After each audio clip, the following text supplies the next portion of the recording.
Hello, everyone, and thanks for joining us for our book reading. I'm Dr. Kathryn Murray from Australia, and my friend and colleague with me is Dr. Sue Allingham from the UK. As Sue and I partnered together to write a chapter in the book that the Early Childhood Development Forum has put out, and this is available on Amazon, and you can purchase it there. And the book is actually a whole range of international experts that have written something around early childhood education. Now, Sue and I got together and we've written a chapter. Ours is chapter 8, and we've written a chapter called Relationships and Communication in Supporting Children's Behaviour. And so today we're just going to read you a little bit of our book and have a discussion about it, because Sue and I are both really passionate about this, and we feel it's really important to share the information that we put together in our chapter, put it in this book that you can get on Amazon. Did I mention that? And it's all because of the Early Childhood Development Forum in India. So over to you, Sue, for our beginning of the chapter, please. Hi, thanks, Kathryn. It's been great working with you on this, and great to finally meet you actually in India when we did the book launch back in March. So this is chapter 8, and chapter 8 is called Relationships and Communication in Supporting Children's Behaviour. And what Kathryn and I discovered when we very first met in pandemic times over Zoom was that we have a lot in common. And as we collaborated on this chapter, you will be able to see as we read sections and discuss it how that works. So part 1 of the chapter is called We Aren't Little People, We're Children. And it's based on a lecture that Lois Malaguzzi gave in 1993. And the chapter begins, there are hundreds of different images of the child. Each one of you has inside yourself an image of the child that directs you as you begin to relate to the child. This theory within you pushes you to behave in certain ways. It orients you as you talk to the child, listen to the child, observe the child. It's very difficult for you to act contrary to this internal image. For example, if your image is that boys and girls are very different from one another, you will behave differently in your interactions with them. And as I say, this is translated from a seminar that Malaguzzi spoke at in June 1993. Now, as we work through the chapter, you will begin to understand the way that Kathy and I come at this and how we project our image of the children. Because actually, we all have different ways of expressing ourselves, physically and emotionally, and that applies to children too.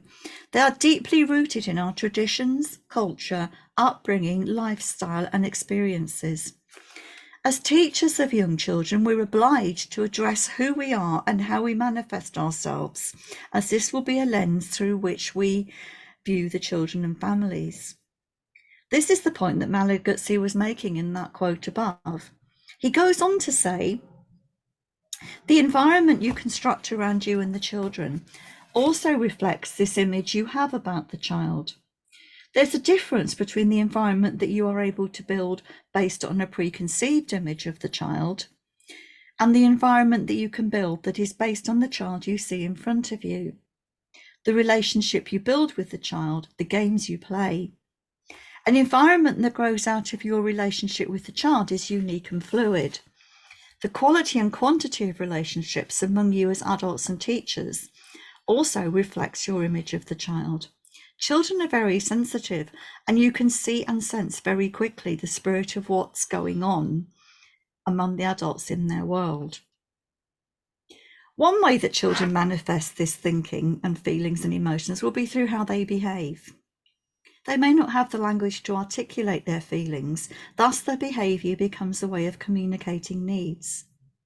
With this in mind, I'm going to read you a case study to reflect on, considering these 3 statements: communication through behaviour, self-regulation and social and emotional skills, and the expression, we aren't little people, we're children. Child A was interesting right from the minute the teachers did their home visit. He lived in a small modern house that was immaculate, and, unless you knew otherwise, you would never have known that 3 children lived there, as there were no toys or other things lying around. Child A wanted his visitors to see his room, which he shared with his elder brother. It contained only beds, a large television, and several toy cars, which A had lined up neatly along the edge of the rug. A's older brother and sister had already attended the school and were known by the visiting teachers. He also had a baby brother who was in his mother's arms throughout the visit. In this environment, A appeared to be calm and well behaved. When he started school, though, things were very different. He couldn't control himself, wouldn't listen, and was very disruptive. The only person he would respond positively to in any way was his older sister. Child A had also not been to any type of preschool. Child B started in the same class as Child A at the same time. His mother didn't want a home visit, and this decision was respected by the practitioners. Child B's family were refugees, and there was no father or father figure present. At school, Child B showed very similar behaviour to Child A. Although they competed with each other, it was often the two of them against the world, as other children didn't like their activities being destroyed. They were able to play alongside, but not with each other. Child B had also not been to preschool. With both of these boys in the same room, clear plans needed to be made to minimise disruption. Small circle times were introduced using puppets to encourage talking and turn-taking. Hand signals and pictures were used to gain attention and meaningfully demonstrate purpose. Positive reinforcement was used instead of reprimands, and the adults developed games to be played in small groups to promote turn-taking and celebrate success.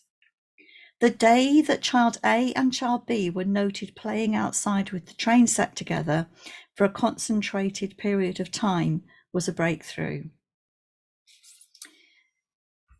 I'm just going to move on to one more bit from my chapter before I hand over to Kathy from my part of the chapter.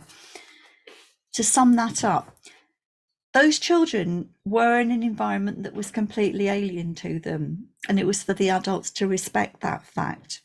So just finally, and then I'm handing over to Kathy, my final bit from the beginning of the chapter. Remember the expression, "We aren't little people, we're children." This was once said to me by a 5-year-old boy when I referred to him and his classmates as little people. It was a real penny drop moment for me, and I admired him for speaking out. He wasn't being cheeky or rude, but was just stating facts. It was clear that the environment and the adults around him were supportive of him, making him aware of himself and his agency to speak. It's important to make clear from the outset that to feel positive socially and emotionally, and to know that you are cared about, understood and respected, is crucial for all humans through their lives. Feelings and emotions are triggered by many things that can either be positive or negative. We don't react in the same way to the same things. For example, some children are scared of balloons, clowns, or some fairy stories, whilst others love them. Just in the same way as some adults can be triggered by certain smells or sounds that others enjoy. It's our responsibility to be proactive, to be noticing and listening adults. Children can't always tell us something that makes them uncomfortable. Not all children have been enabled to express themselves in the way that the little boy in the example above did. In order to be proactive in nurturing self-regulation and social and emotional skills, it is crucial that children are not seen as little people, but as children with rights and agency. This means that the environment in which we work with them must be co-constructed with them. It must not make assumptions about what they might like, want, or need. In this way, we must consider not just the physical environment that we provide, but also the emotional one. And I'm just going to end by reminding us of Malaguzzi. Malaguzzi states, remember, that we must respond to the real child who presents to us, rather than that preconceived idea that we see so often on social media, and reflect this in the environments we work in. And this is where Kathy picks up the chapter and goes into more depth about that kind of thinking.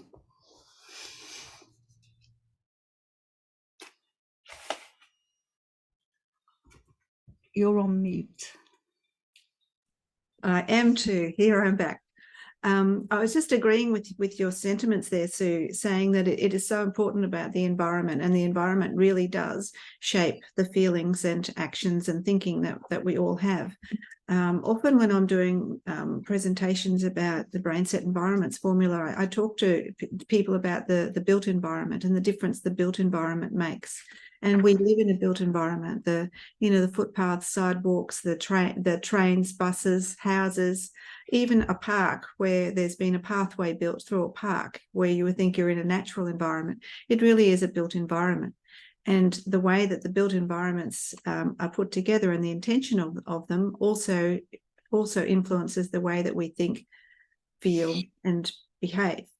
And it's somebody else's assumption about what we think, do, and behave, isn't it? Absolutely. And we know that people react in different environments, because look at a football field, how people act around a football game compared to how people act in a temple or a church or a place of worship. So we know that environments are so important.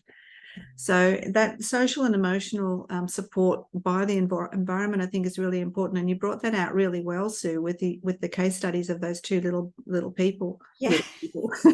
Little boys. I think what's really interesting is that my part of the chapter is called "We're not little people, we're children," but very powerfully, your part of the chapter is called "No One Understands Me." That's right. Because it's our preconceived idea that Malaguzzi speaks about, isn't it? We develop these environments in our education establishments, for want of a better word, without actually thinking who they're for. Yes, and you and I have had these conversations about we really need to think about the level of brain development when we're designing these environments as well. It's not just the other developmental domains that we usually work around. And we also set up our environments in a functional way usually. So we've got the paints over near the sink, so it's easy to clean up. We put the construction blocks over in the corner so no one knocks them over. Really functional and practical, but does it fit in with how the child's brain is developing and what the child's brain needs? Not always. Not always. So with that in mind, I'm going to move on to my half of the chapter. And I wrote part 2, and it is "No One Understands Me." So we'll just read a little bit about that, following on from what Sue has said. So social and emotional growth happens easily for children if they know they are safe and feel secure in their relationship with a trusted, stable adult, their key person. Attachment between a baby or a child and the parent, and the reciprocal bonding between the adults and the child, builds strength and stability within a relationship. All of us thrive when our social and emotional needs are taken care of, and this contributes to our mental and physical well-being. As teachers, there are many factors to take into consideration when we acknowledge the needs of children. And that's something that we talk about a lot, focusing on what the child needs and developmentally, but also spiritually, emotionally, or, there's a whole range of needs that children may have, and it's about identifying them. So as we go on and we start thinking now about our classroom environments, and this sort of relates to the home environment as well. So if you're a parent and you're listening, these same sentiments apply. But I'll go on to say from page 215 now we're up to, our classroom environments should be safe havens so that children can be relaxed and have an emotional connection with the space and the adults. And that's how we get children to fall in love with learning. This means that in the classroom, teachers must consciously make sure that each child has an adult with whom they can develop attachment. Generally, this happens naturally, but there are always some children who are harder to connect with, or maybe very quiet and are overlooked. I think we've all had those in our classrooms. Think about the children in your class. If there are 2 or 3 teachers, each one must have specific children allocated to them to provide an opportunity to form relationships and connections. This must be a conscious decision so that all children are included. The Brain Set Environments formula, developed by myself and shared with Sue, can help with this. It's the intentional design of learning spaces in a classroom that are planned and curated to consider the development of the brain and facilitate relationships between children and adults. The way we set up the rooms makes a difference to the level of safety experienced by the children and the relationships that develop. The BrainSet Environments formula is about building relationships with every single child in your classroom through authentic, meaningful, and purposeful interactions in smaller, well-defined spaces. Having smaller, defined spaces in the classroom means that children are more focused, less threatened, communicate more readily, and can manage their emotions much more effectively because they're in these nice, small, cozy environments. I love the use of the word authentic there, because it sort of harks back, doesn't it, to the beginning of the chapter with Malaguzzi talking about not having a preconceived image of the child. And then however many children bowl up on their first day at your setting and they don't feel familiar with any of it because it wasn't made for them. So it's really important that we do take consideration and when we talk about BrainSet, the SET in SET, as you know, Sue, stands for that survival and safety part of the brain, and then the emotional part of the brain, the E, and the T up here for thinking. So we know that we need to align these two parts of the brain before this top part can start. And that stems from the environment and helping children to feel socially and emotionally secure, and not only feel secure, but have that sense of safety, know that they're safe in the space. And that's both physically and emotionally. We know that is really important. And stimulating that prefrontal. It's that whole thing about not having the amygdala explosion, isn't it? Exactly. Yeah. Protect it as much as that's my brain. So I go on to say that strong relationships stir our emotions. The stronger the emotion, the more specific is the memory and the learning that goes along with it. If we can establish a strong connection between us, the children and the parents in memorable ways, then we can support children's learning in a realistic way. Another saying that I have is that we must teach the children that are right here, right in front of us, right now. And not be thinking, as you said, Sue, not be thinking about so far ahead in advance, just be thinking about the children that you've got right here, right now. And to do this, we must be curious about what children are interested in, what they do on the weekends, what food they like. Think about the children you know. Do you know what interests them? In his book, Brain Rules, John Medina reminds us that children are born as natural explorers. In the classroom and using the BrainSet formula, we would curate small spaces in a purposeful and intentional way that allows exploration of materials related to the children's interests. Each of the multiple spaces in the classroom are calm and joyful, and this helps with emotional, social connections, relationships, and well-being. But what is this thing called communication that we keep talking about, and what's the relationship between communication and tennis? Well, I'm just about to tell you that. So when we're modeling relationship building skills to children, we must support their confidence, and that allows them to experience security and feel safe and happy. Now, this is done by actively listening to children through a serve and return conversation. So that's the link to the tennis game. Just like a tennis match, the ball, which is the message we're sending, must go back and forwards from each person on opposite sides of the net. That's the serve and the return. However, sometimes the tennis net is the barrier to the ball moving from one person to the other. Barriers in communication prevent the message from being heard.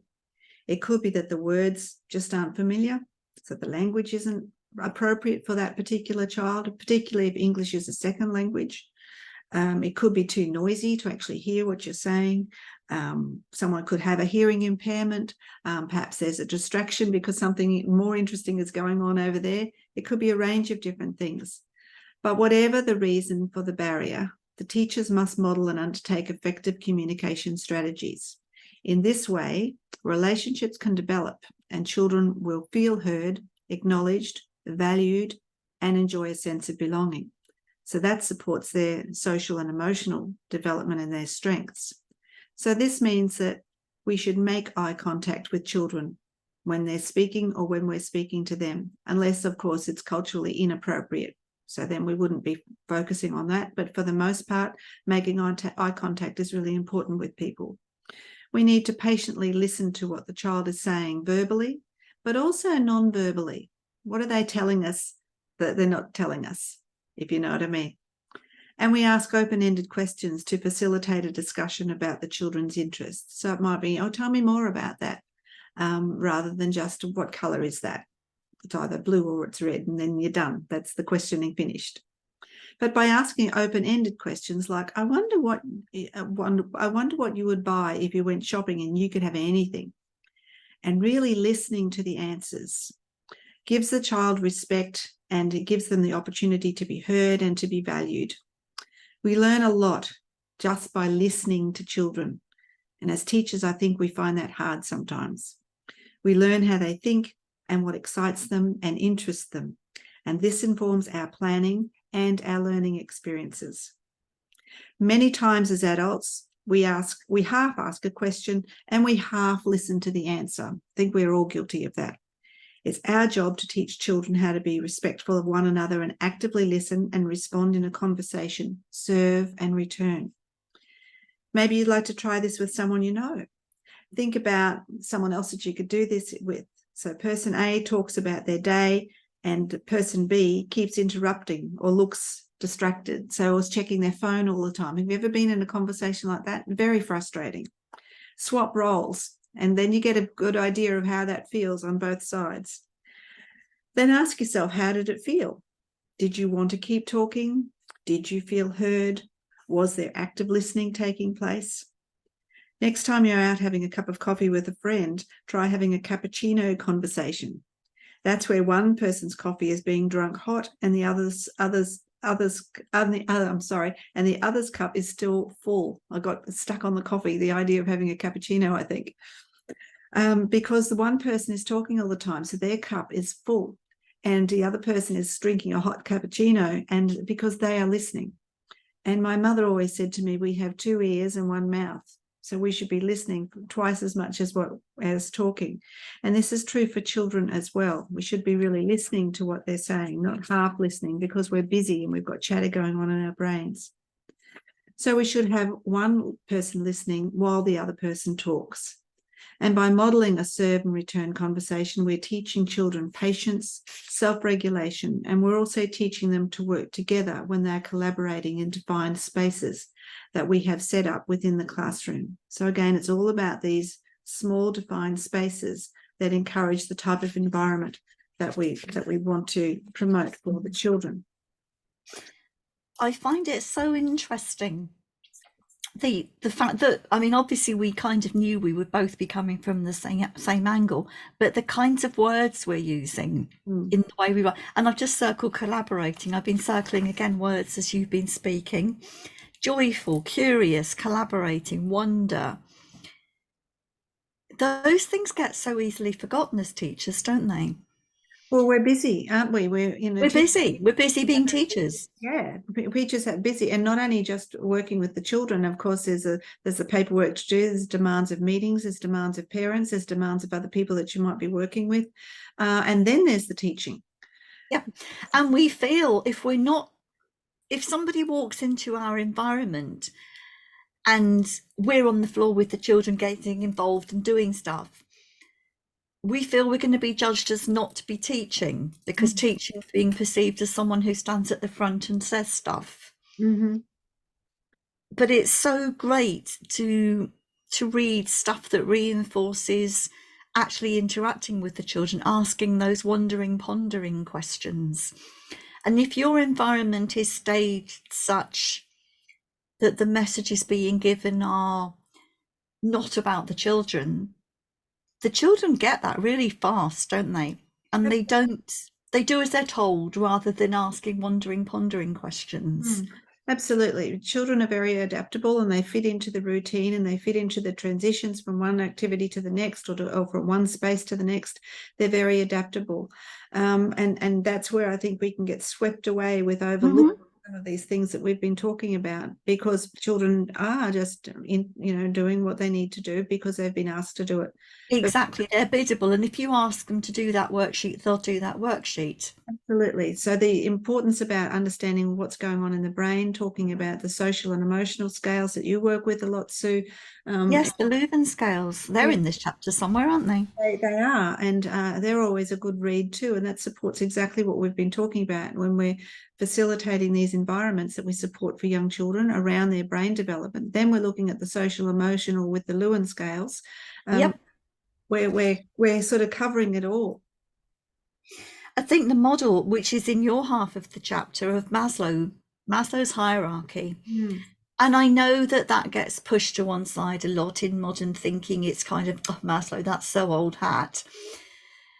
But actually, it's worthwhile still considering it. And the diagram, the version of it that you've used in our chapter is really important, isn't it? Yes, because I've only ever seen it finish in self-actualization, but actually yours goes to transcendence. Yeah, so which is wonderful, because you get to hear, you feel really confident because you're you, and then you fly. That's right, and you share with everybody else, and that transcendence. And this one was developed and built on the original one that you're talking about. So the original one was 1943, and then they built on to and I think that was 1970. I think where they did the 8 levels instead of the 5 levels. I think that's really good. So because they've included things like cognitive needs, like stimulating your brain and your thinking. And the aesthetic needs, so making things look nice, and that comes back to our environment and that social and emotional security.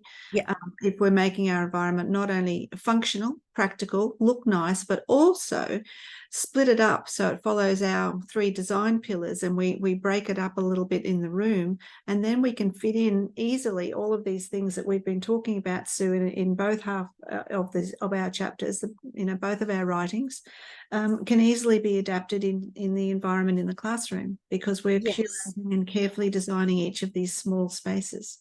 I think it's important at that stage that you remind people what the 3 design pillars are. Well, we have 3 design pillars that I've developed in the Brain Set Environments formula.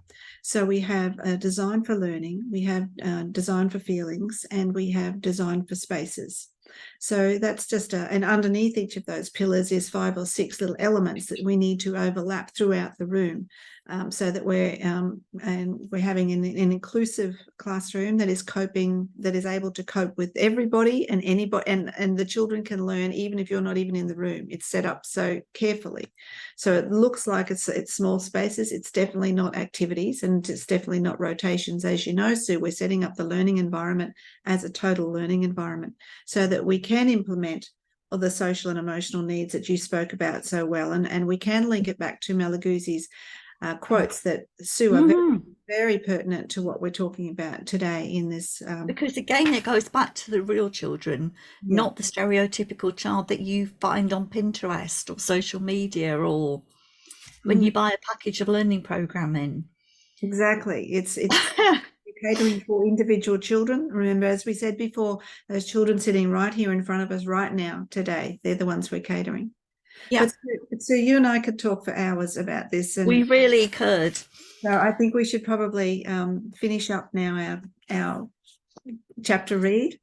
Yes, we probably should finish up. I think basically we can only recommend going to read this chapter in your own time with the rest of the book.